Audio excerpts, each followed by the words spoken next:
बहुत पहले एक गांव में बोलाराम बोलकर एक गरीब किसान रहता था। वो बहुत बुद्धिमान था और चतुर भी था।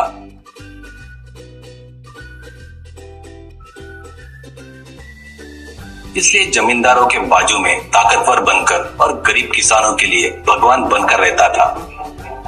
उसी गांव में जगन्नाथ करके एक जमींदार रहता था। उस गांव के किसान सभी उस जगन्नाथ को ही अपनी फसल बेचते थे। जगन्नाथ बहुत ही कंजूस और लालची था। किसानों को बराबर भाव नहीं देकर सताते रहता था। इससे वो लोग कभी भी गरीबी से कभी उबर नहीं पाए।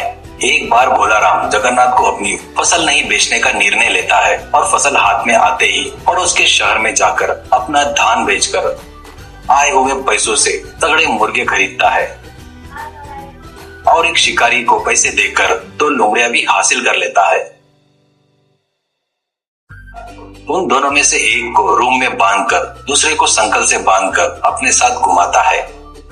जगन्नाथ एक दिन अपने एरिया से जाते रहता है तो बोलाराम मिलता है। तब बोलाराम, बाबूजी आपकी फसल तैयार है, आप जब बोलोगे तब आप ले जा सकते हो, ऐसे कहता है। तो जगन्नाथ, वो तो ठीक कह रहे हैं, पर ऐसे लोमड़ी को पकड़कर क्यों घूम रहा है, वो भाग नहीं जाएगा क्या? बोलाराम, गया तो भी तुरंत वापिस घूम कर आएगा, ये मायावी लोमड़ी है करके बताता है। और देखते क्या इसका जादू। कहते हुए बोलाराम उस लोमड़ी से कहता है, तू जाकर अच्छी मुर्गी लेकर आ, कहकर उसके गले की संकल खोलता है। संकल के खुलते ही वो बहुत तेजी से भागती है।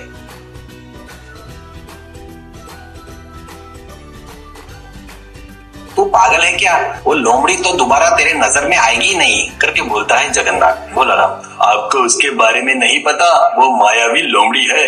कल आप हमारे घर पर खाना खाने के लिए आओ, आप आएंगे करके विश्वास से मुर्गियां मंगवा रहा हूँ, देर ना करते हुए जल्दी आना, ऐसा कहता है बोलाराम।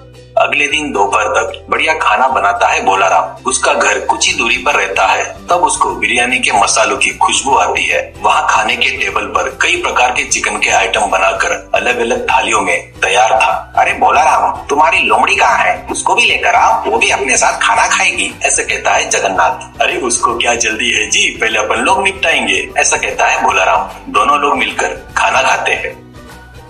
खाना खाने के बाद जगन्नाथ को लोमड़ी की याद आती है। वैसे मायावी लोमड़ी मेरे पास रहा तो बहुत अच्छा रहेगा, करके सोचकर बोलाराम से कहता है, अरे जाओ अपनी लोमड़ी को लेकर आओ, देखता हूँ, करके बोलता है। जगन्नाथ की बातों पर खुद ही मन में हंसकर उठकर जाकर रूम में बांधकर रखे हुए दूसरे लोमड़ी को रस्सी से बांधकर बाहर लाता है। जैसे ही बाहर लाता है वैसे ही 500 सिक्के में बेचता क्या, करके पूछता है जमींदार जगन्नाथ। तो बोलाराम सिर हिलाते हुए, बेचना ही काम है, लेकिन उस पर मेरी जिंदगी की गाड़ी चलती है, उसको बेचा तो मैं भूखा मर जाऊंगा, तुमको देने वाला धान पूरा बगाया लेकर जाओ, पर लोमड़ी को मत मांगना, करके बोलता है। तुम्हारी भीख नहीं चाहिए, मुझे तो बस वो मायावी लोमड़ी चाहिए, ऐसा कहता है। 1000 मुद्राओं में लेकर जाता हूँ, ऐसा कहता है जगन्नाथ। आप इतनी ही जिद कर रहे हैं तो मुझे 1500 मुद्राएं दीजिए, कहता है बोलाराम मासूम सा चेहरा बनाकर। उससे कम बोलोगे तो नहीं जमेगा, भावबाजी नहीं होगी, ऐसे कहता है। जगन्नाथ खुश होकर 1500 मुद्राएं देकर लोमड़ी को लेकर जाता है। घर जाकर जगन्नाथ अपनी पत्नी रुक्मिणी से, देख मैं एक मायावी लोमड़ी खरीद कर लाया हूँ, वो अच्छे अच्छे मुर्गे को चोरी कर कर ला कर देगी, ऐसा कहता है। मैं मर भी जाऊँ तो इस बात पर यकीन नहीं करूंगी, ऐसा कहती है रुक्मिणी। जमींदार जगन्नाथ भी बोलाराम के जैसे लोमड़ी को पकड़कर, जा रे जाकर अच्छे मुर्गे पकड़ कर लेकर आ, करके बोलकर उसके गले की रस्सी खोल देता है। बस उसी क्षण वो भाग जाता है लोमड़ी। ऐसे बहुत दिन बीत जाते हैं पर लोमड़ी वापस नहीं आता। इससे जमींदार जगन्नाथ उसके साथ धोखा हुआ करके समझ में आ जाता है और अपने आदमियों को लेकर बोलाराम के घर जाता है और उसको पकड़कर बांधकर, मेरे से ही धोखा करता क्या रे नीच कमीने, मेरा पैसा मुझे वापस किया तो माफ कर दूंगा, ऐसा कहता है। वो तो कब का खर्च हो गया है जी, ऐसा कहता है बोलाराम। तो इसे लाठी से मरे तक मारो, करके बोलता है जगन्नाथ। एक व्यक्ति, अरे बाबूजी इसे मारकर काटने के लिए नहीं जमेगा, इसको कल मार डालेंगे तो अच्छा रहेगा, ऐसे कहता है। वैसे ही करेंगे, सुबह तक ठंड से मरने दो इसे, ये पहने हुए कपड़े ही रखकर इसे धानी से बांध दो, ऐसे कहता है जगन्नाथ।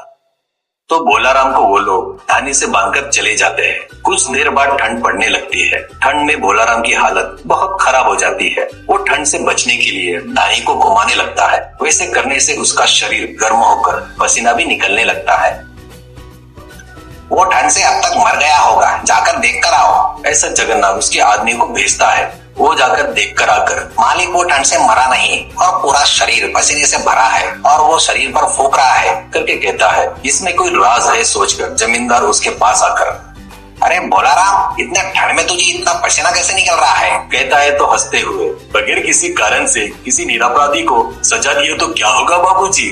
मैंने तुमको जो लोमड़ी दिया था ना, वो सचमुच मायावी थी। तुम उसको किसी कारण से गुस्सा दिलाए होंगे, कहीं उसकी महिमा पर तुम्हारे घर वालों ने विश्वास नहीं किए होंगे। वो बात पता चलने पर वो फिर से नहीं आएगी, वैसा ही कुछ हुआ होगा, ऐसा बोलता है जगन्नाथ। तो फिर इतनी ठंडी में तुझे पसीना कैसे निकल रहा है? इसका राज क्या है? करके पूछता है। नजर के सामने दिख रहा था तो उसे आप नहीं माने।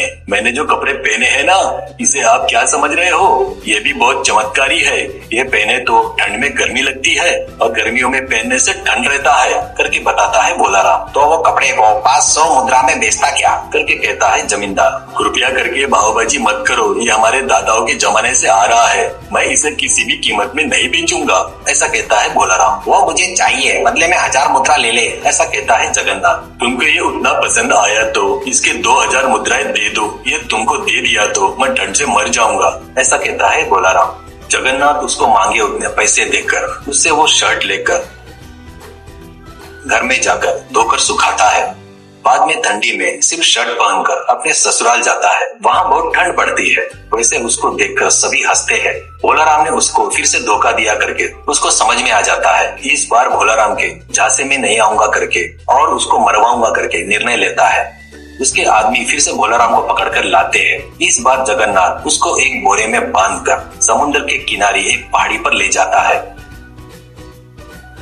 वहाँ पर एक पेड़ की डाल समुद्र के ऊपर थी। बोरे के उस डाल से बांध देते हैं। फिर जगन्नाथ चिल्लाकर, अरे उस डाल को काट दो, इससे छुटकारा मिल जाएगा, ऐसे कहता है। तो उसका नौकर कुछ देर तक उस डाल को काट कर, मालिक ये डाल बहुत मजबूत है, इसे काटने के लिए बहुत समय लगेगा, मुझे बहुत भूख लगी है, खाना खाकर आता हूँ फटाक से, ऐसा कहता है जगन्नाथ। मुझे भी भूख लगी है रे, ये कहाँ जाएगा, ले चल खाकर आएंगे करके वहाँ से निकलते हैं। वो जाने के बाद भोलाराम, मुझे नीचे उतारो करके चिल्लाता है। इतने में जगन्नाथ के ससुर जी लाल किशन अपनी लड़की को देखने के लिए उधर से आ रहा था। वो आवाज सुनकर कौन है करके चिल्लाता है। भोलाराम उसकी आवाज पहचान लेता है। उसको कुबड़ है करके भोलाराम को पता भी था और कोई भगवान जैसा आया है सोचकर, नीचे उतारो बाबूजी, मेरा कुबड़ गया है करके बोलता है। लाल किशन, कुबड़ गया क्या करके बोलता है। तो आपको पता नहीं होगा, इस बोरे में बैठे तो कुबड़ ठीक हो जाता है। मुझे उतारो, आपको ही पता चल जाएगा। हमारे लोग अब तक आ जाने को होना था, पता नहीं क्यों नहीं आए। फिर से यह बोरा ले जाकर जिनका है उनको दिए तो वो लोग 1 घंटे के 100 मुद्राएं नाक पकड़कर वसूल करेंगे, ऐसा कहता है भोलाराम। वो बात है क्या, मुझे भी कुबड़ है, मुझे भी थोड़ी देर बैठने देता क्या, तेरे को 100 मुद्राएं देता हूँ, ऐसा कहता है लाल किशन। तो भोलाराम कैसे तो भी करके बोरे से बाहर आकर लाल किशन को उस बोरे में फिर से पेड़ के डाल को बांधकर अपने रास्ते से निकल जाता है। बाद में जगन्नाथ अपने आदमी के साथ आकर पेड़ के डाल को काटकर समुद्र में गिरा देता है।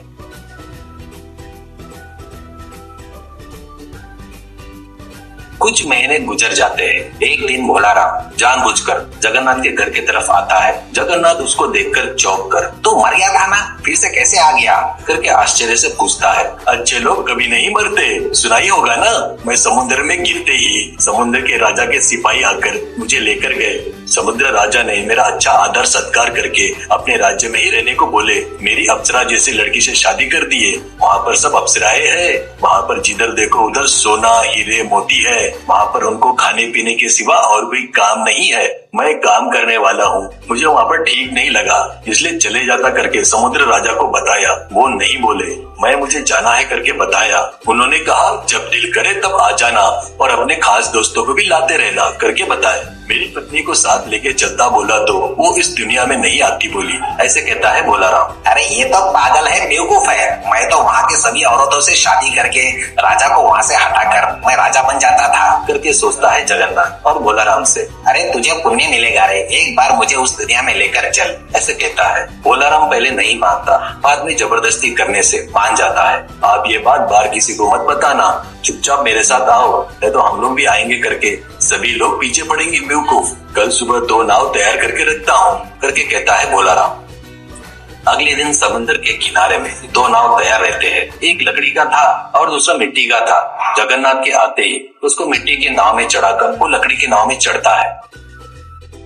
दोनों नाव समुद्र में बहुत दूर जाने के बाद बोलाराम अपने चप्पू